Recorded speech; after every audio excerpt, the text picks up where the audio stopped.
Hello viewers, welcome to my channel Sky is the Limit 7630 once again. என்னுடைய channel Sky is the Limit 7630க்கு உங்களை நான் மறுபடியும் வரவேற்கிறேன். நான் இன்னைக்கு உங்களுக்கு டொமேட்டோ அதாகப்பட்டது தக்காளி எப்படி ஊறுகாய் போடுறது அப்படின்னு சொல்லி தரப்போறேன்.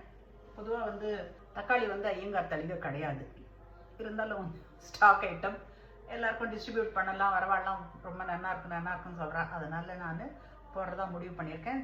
டொமேட்டோ ஐயங்கார் தளிகை கிடையாது, இருந்தாலும் நான் யூஸ் பண்ணிட்டு இருக்கேன். இந்த இடத்துல ஊறுகாய் போடுறது எப்படின்னு உங்களுக்கு சொல்ல போகிறேன். இந்த மாதிரி சின்ன சின்ன ஸ்லைஸாக மெலிஸாக கட் பண்ணிக்கணும். கட் பண்ணிட்டு அதில் உப்பை போட்டு புளியை போட்டு வெயிலில் வைக்கணும். இல்லை காய்வாட்டாக இருக்கிறது பழவாட்டாக இருக்கிறது எதுவாக இருந்தாலும் போடலாம்.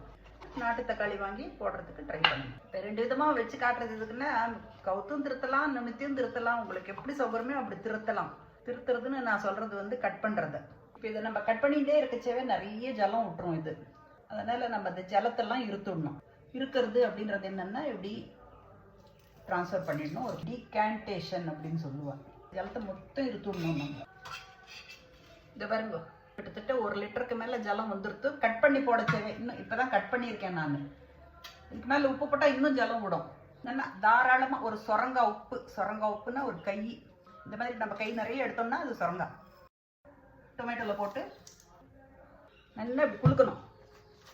மேல்து கீழ்தான் கலக்கணும். அதுக்கப்புறம் ஜலத்தில் போட்டு ராத்திரி பூரா வச்சிடணும்.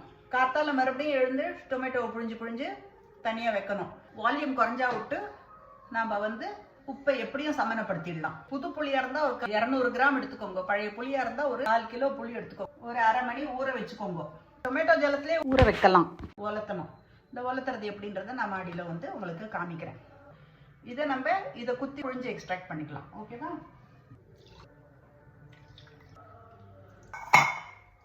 இன்னும் கொஞ்சம் தக்காளி ஜலம் எடுத்துட்டு நல்லா மறுபடியும் புழிஞ்சு இதுலேருந்து எக்ஸ்ட்ராக்ட் எடுக்கணும். இது இப்போ நம்ம எக்ஸ்ட்ராக்ட் பண்ணி வச்சுக்கிட்டோம். அந்த எக்ஸ்ட்ராக்டை நல்லா ஒரு துணியில் எடுத்துட்டு ஃபுல்லாக புழிஞ்சிடணும். அப்போ இந்த நரன்ற ஐட்டம்லாம் நின்று போயிடும். உப்புன்றது மறுபடியும் உங்காத்துல எப்படி உப்பு கரிக்கிறது, உங்களுக்கு எவ்வளோ உப்பு வேணும், உரைப்பு, இதெல்லாம் கன்சிடர் பண்ணி நீங்கள் உப்பை யூஸ் பண்ணணும். நம்ம 3/4 திட்டம் 2/3 திட்டம் நம்ம உப்புக்கு ஏற்ற மாதிரி நம்ம போட்டுக்கணும். முழு உப்பு போட்டுருந்தா காஞ்ச அவுட்டு கரிக்கும். ஸோ இப்போ நம்ம டொமேட்டோவை கட் பண்ணி வச்சுட்டு அதை உப்பு போட்டு குளிக்கிண்டு அதில் ஜலத்தில் இதில் எக்ஸ்ட்ராக்ட் பண்ணி இதை எடுத்து நம்ம புளி எக்ஸ்ட்ராக்ட் பண்ணுறதுக்கு யூஸ் பண்ணிட்டோம் கரைச்சி. இப்போ உப்பு புளி எங்கேயுமே போகல, இங்கேயே தான் இருக்குது. இப்போ நம்ம காத்தால வேளையில் இதை தனியாக வளர்த்த போகிறோம், இதை தனியாக வளர்த்த போகிறோம். இதுக்கப்புறம் இது நல்லா ஒரு ஸ்டேஜுக்கு விட்டு 3 நாள் 4 நாள் 5 நாள் 6 நாள் எவ்வளோ நாள் ஆகும் தெரியாது. இதில் எவ்வளோ ஜலம் இன்னும் விடும் தெரியாது. இது எவ்வளோ சீக்கிரம் காயும் நம்மளுக்கு தெரியாது. எவ்வளோ வெயில்னு தெரியாது. காலங்காத்தால் வெயில் இறைச்ச கொண்டு வச்சுருங்கோ. அப்போ தான் உங்களுக்கு ஒரு நாள் எல்லாம் வெயில் கிடைக்கும். இதை வச்சுட்டு அது ஒரு கன்சிஸ்டன்சிக்கு விட்டு நான் உங்களுக்கு மேல் கொண்டு காட்டுறேன். Bye, see you.